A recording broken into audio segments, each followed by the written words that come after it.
Hello everyone and welcome back to my channel. It's been a year since I've said that sentence, but welcome back. My name is Dominique Freeman. I intend to make lifestyle videos, home videos, momming videos, things of that sort on my channel. This is a where have I been video, not necessarily a welcome back video. My hopes for this video is to get me back into the groove as a welcome back video, or I'm back video. But as of right now, this is just kind of like an update as to where I've been and what's been going on in my life, and to let you guys know that I am still alive, I am still thriving. Thriving, are you?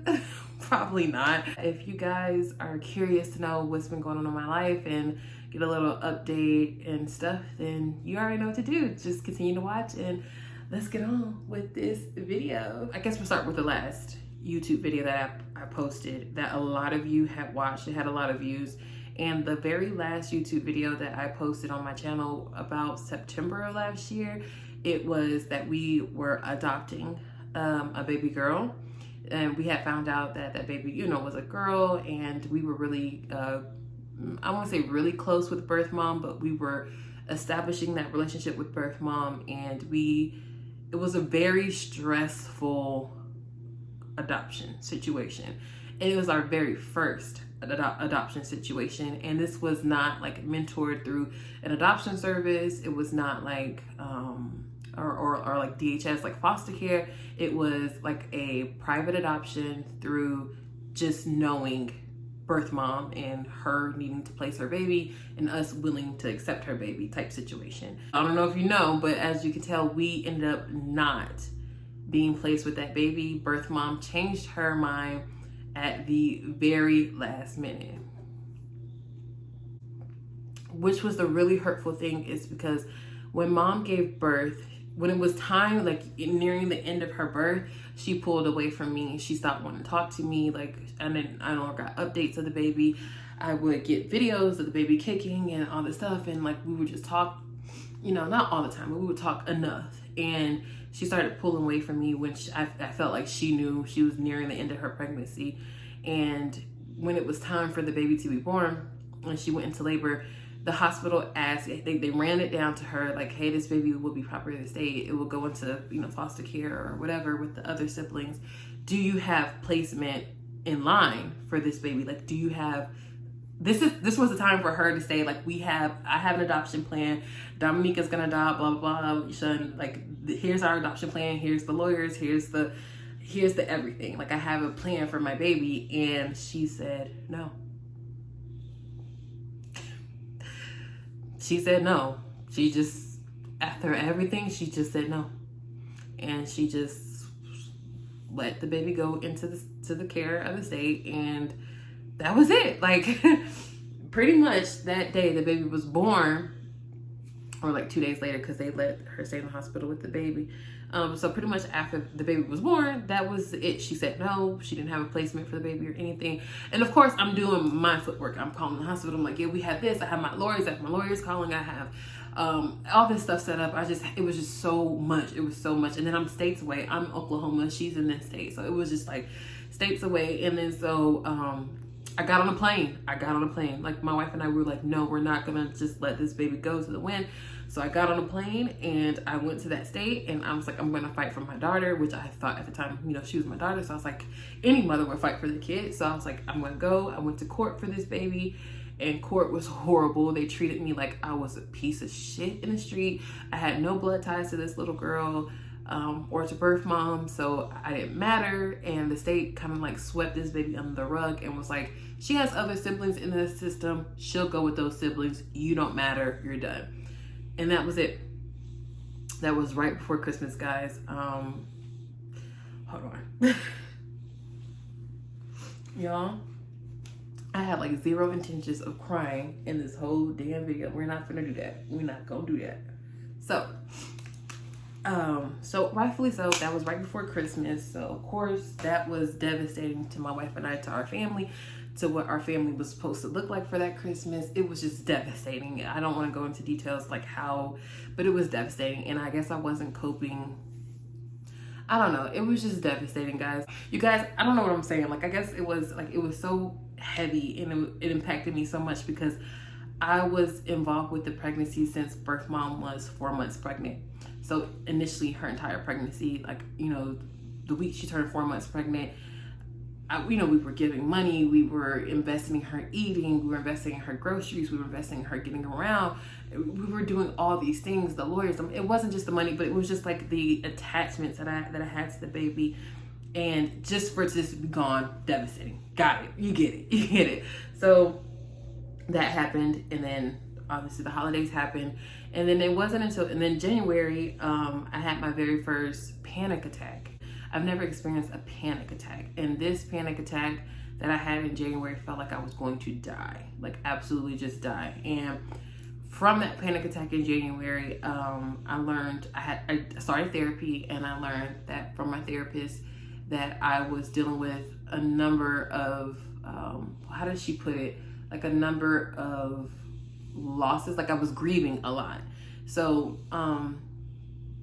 not only was I grieving the loss of this child that I thought was my daughter, I was also grieving my wife being gone, because my wife is a truck driver. For the people who are new here, my wife is a truck driver, and she was gone once a week. Like, she was gone a week at a time.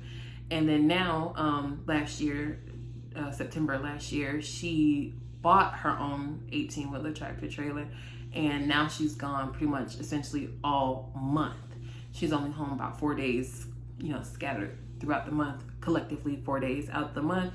So I was grieving the loss of my wife being here, being my support, being a team player, doing it all on my own. And then we had got our first foster placement in October. And even though that was exciting, that was new, that was happy, she's so cute, she's so loving, that was me beating myself up, feeling like I was taking a child away from her mother. Because like in my head, my therapist had to break this down to me. Like in my head, like here is somebody, I thought I had a baby, and then somebody just took that baby and it was gone, and then here I am taking this baby from this mother. So I'm like, oh my God, like I feel for you, girl. Like I know what you're going through. I'm the bitch. I'm the bad person. So I was dealing with that, the grief for that mother. It was just a lot. If you could see where I'm going with this, it was a lot that I was dealing with. So started therapy, and it became something that I needed to do like throughout this time. So then my wife and I, on a lighter note, we decided to plan our 9-year wedding anniversary. We were just gonna get away to the south of Texas, and like we had like this really nice house rented. It's just gonna be the two of us and just spend time together. And our anniversary is on Valentine's Day, so we're so looking forward to that. And if you guys don't know, I'm kind of whispering because my daughter is sleeping right here. I'm in my daughter's room, and she's sleeping right here, so duh. But anyway, so we planned this really nice trip, and then guess what happened? Texas literally froze the fuck over. It froze over. Texas don't ever snow. And I was like, the Lord hates me. Everything hates me. Nothing wants me to have a good time. I can't get out. Like literally, Texas froze over, y'all. Y'all remember the Great Freeze of 21? When Texas froze over, Oklahoma froze over, Louisiana froze over, like the South froze over. And I was like, So that didn't happen. That trip didn't happen. But what did come great out of that us not going to that trip, is my wife actually was able to gift me my dream SUV. I will insert a photo here. My wife bought me my dream SUV, which I have been, if y'all been following me for a while, y'all know that Big Mama been riding the Malibu. The Chevy Malibu. I've been loving my Malibu. I still have my Malibu. But I obviously am a big girl, and I have a lot of kids, and I've been wanting to upgrade to an SUV. And we would talk so often about SUVs and things like that. And I always wanted a Suburban. And I know people were like, girl, you dream of a Suburban? Yeah.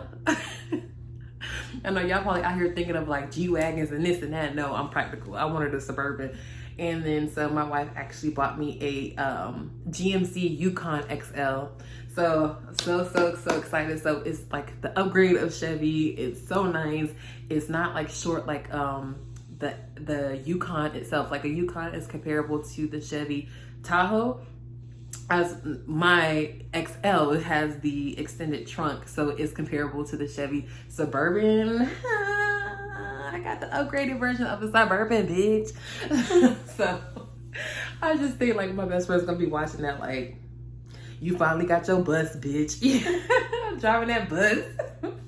But I absolutely love it. So that was kind of like a caveat to us not getting to go on our honeymoon trip. She actually just bought me my truck. So that was really nice. That was a really nice thing that happened in 2021. Texas, baby. Texas is home, and Oklahoma is only 3.5 hours away, but it just isn't close enough for me. So I'm saying that to say that we are still in our Oklahoma rental, but we have been exploring options to get back to Texas if we want to rent in Texas, if we want to go ahead and pull the trigger and buy in Texas. Our dream is like 5 acres. We don't want a tremendous amount of space. You know, like those neighborhoods who have like acres in between the houses, like it's a neighborhood, but it's like acres in between the houses. So your next neighbor is like half a mile away, but you can see that house in the distance. It's not like you're not out there by yourself. You can see the house. You can see when Bob pull his truck in, you know Bob come home. That's the kind of neighborhood that I want. I don't want to be like in the middle of fucking nowhere by myself, but I do want space. So like 5 acres, 5 bedrooms, 3 baths at least, or 4 bedrooms, 3 baths at least. Or if it was 4 bedroom with a study or something, we could make a 5th bedroom or a second living space. And then my biggest thing is somewhere for my wife to park her truck or her fleet of trucks. I'm so proud of my wife, y'all. I'm just so supportive of her. I'm just so proud of her for buying her first truck, and then the second truck, and then the third truck, and then a fleet of trucks, and then you know what I'm saying? So the goals are still coming for us. But anyway, so we have been exploring moving back to Texas. Also, another great thing is our foster daughter, which I'm looking at her sleeping right now, and I'm just like, I could just eat your face. I love her. So our foster daughter. So let's talk about foster care. Let's get into foster care. And we got our first foster placement in October 9th of 2020. And her name is Dove, and she's the cutest little thing ever. And you guys aren't gonna see her on YouTube until like the future, but like she's here. We got her at 9 months old. She was 9 months, and just the little cutest, sweetest, like medically fragile, but like cutest thing ever. And she's not 18 months old, guys, and she still looks like a 10-month-old, like she's little. But that attitude is not 10 months old, okay? Foster care called me, and they were like, hey, do you want a newborn baby, 2 days old, out of the NICU? Do you want a baby? And I was like, what? Okay, first of all, remember, I'm new to foster care. My first foster, she came to me at 9 months old. You know, that's little, but it's not brand new. You know what I'm saying? So I was like, oh, that was great. And then here they are. They're like, Dominique, here is a 2-day-old baby, like fresh from the womb, 2-day-old baby. Of course, I lost my mind. Of course, I was like, bring me that baby. Bring me that baby. And they brought the baby. Like, I was freaking out. Like, to get in the house, like, the baby is 2 days old. He ain't crawling. He ain't do nothing. But here I am mopping floors. Like, girl, what was you doing? So I was just like, ooh. You know what I'm saying? Like, just trying to get together for the baby, excited. And so they brought me this 2-day-old baby. He was just the chunkiest thing of life, right? Just so sweet. And here's the thing about foster that I'm learning about foster care is that I was bamboozled for sure. So I had this little chunky newborn baby, and I didn't get all the information. At least I feel. I should put that. I feel I didn't get all the information needed for this placement, for it to be a successful placement with me. I can't tell you guys every detail, obviously, but he was scary. Like, girl, newborns are already really, really, really, really fucking hard. But then a baby coming off of withdrawals from a drug, newborn baby is just like, where can I sign up to die? Like right now, because this ain't it. So long story short, that placement did not last. It did not last. I ended placement with that baby, and That was another thing about foster care that I had to learn the very hard way, is that you cannot end placement with a baby. You can end placement with a toddler. You can end placement with an 8-year-old. You can end placement with a teenager. But when you end placement with a newborn, oh bitch, be prepared to be looked at like a crazy psycho. Something is wrong with you. People be on wait lists for these newborns. And when you get a newborn and you give it back, oh bitch, something is wrong with you, and everybody's gonna treat you like something is wrong with you. And that's what I'm dealing with till this day. It's been months later, and I'm still dealing with the ramifications of ending placement with that newborn. So that has not been fun, but I feel like I did what was best for myself, for that newborn, and for my family, because I still have other kids. I have 3 children. You know, I have 2 biologicals here and then my fosters. So I have 3 kids, and then that newborn just needed so much help and all that stuff. So long story short, I ended placement, and I'm in trouble. Foster care has not been what I thought foster care would be. And now we're headed towards, which, girl, I don't even know if I can say, because I don't even know. Like, I guess what I was about to say is we're headed towards adoption with my foster. Are you though? I don't know, guys. Like, it's like foster care is such a roller coaster, because they prepare you like, oh yes, you're gonna be moving to adoptions and pick out a name. That was a really exciting thing, because our foster daughter has a new forever name that my wife and I picked out for her. We absolutely love her forever name, and I can't wait to share her herself with you guys, and then her forever name with you guys. Like, it's just, her name is plastered on her wall right now in her nursery, and it's just so, like, we love her name. But and we call her at home, we call her forever name, because I've talked to, like, I'm in contact with birth mom, and it's just like, it's such a weird situation. It's nothing like what I thought it was gonna be. I thought foster care was gonna be like, you're bad parents, you did bad stuff, we're taking your kids, we're gonna give this kid to the foster parent, you bad parents, you're gonna do your classes, get your shit together, and then you're gonna get your baby back, and then I'm gonna get a different foster care, and the process is gonna repeat. No, it was, you're kind of a bad parent, you know, you guys messed up a little bit, we're gonna take your baby, we're gonna give it to her, we're gonna let her foster it, you're gonna get your shit together, and then, you know, move forward. And it was nothing like that. It was kind of like, you guys are okay parents, you messed up, we're gonna let this baby go over here to Dominique for a little bit, get your shit together. And they were kind of just like, no, we're good, that baby's good with her, let it stay. And it's like, y'all, when I tell y'all I'm just in a bubble of shit show over here, this is why I have not been able to make YouTube videos, because my mind is not in the YouTube video realm. Like, I just can't do it. Like, I'm just so pretty much we're headed towards adoption. We picked out her forever name, and then now it's like, pause, go. So I'll let you guys know how that's unfolding as it goes, because, girl, I don't know. Oh, and speaking of my babies, like, Christian, my toddler, he just turned 4, so he's doing great. The curls are popping. Christian is just so Christian. He's my child that I don't have to do much for. He's great. My oldest daughter, Giselle, she's gonna be 11 next month in August. Giselle is Giselle, causing freaking havoc, fucking shit up, being Giselle. She's a part of me, so, like, what do you expect? So she's great. My wife, Shun, she's great. She's out there on the road doing her thing, loving trucking, doing her thing. And she's about to be 39 next week. Oh, my baby's so old. And next month I turn 31. So, like, we're all doing really good in that aspect. My wife and I finally got some alone time. It was much needed alone time that my girlfriend Cheyenne, she came and she watched our children, and for a whole week. And I got on the truck with my wife, and we just drove the country. You know, obviously she's at work, she's working, but I didn't have a responsibility in the world. I just had to take care of myself, worry about myself for a whole 7 days. Like, it was amazing. So we did that, and I got to see California for the first time. Like, you know, we used to live in the West in Arizona, but I've never been to California. So I got to see California for the first time, San Diego, the hills, the mountains, everything was just amazing. Spend that time with my wife, reconnect with my wife, re-love her, relearn her, just being with her.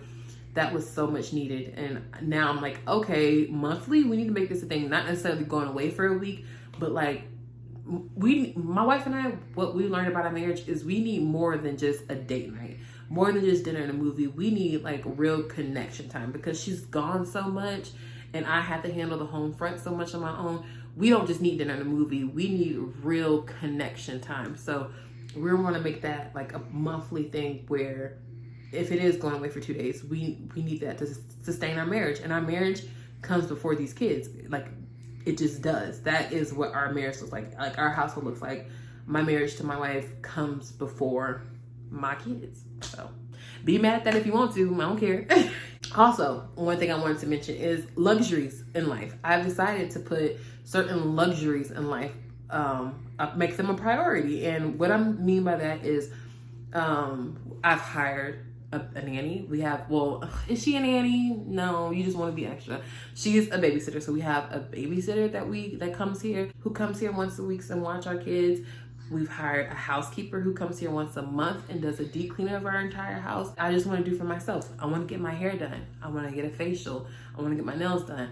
Things that I looked at before is like spending unnecessary money. Like, bitch, you ain't got it like that.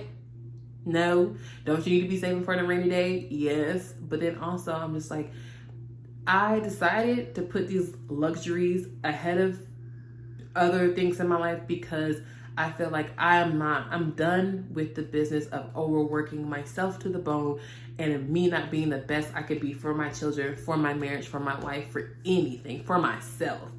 So I decided I'm going to hire the nanny. I'm going to hire the housekeeper. I'm going to go out and do a facial, get my hair done. Like, these things make me feel good. They make me feel better. Like, that saying, like, when you look good, you feel good. That's the prime example.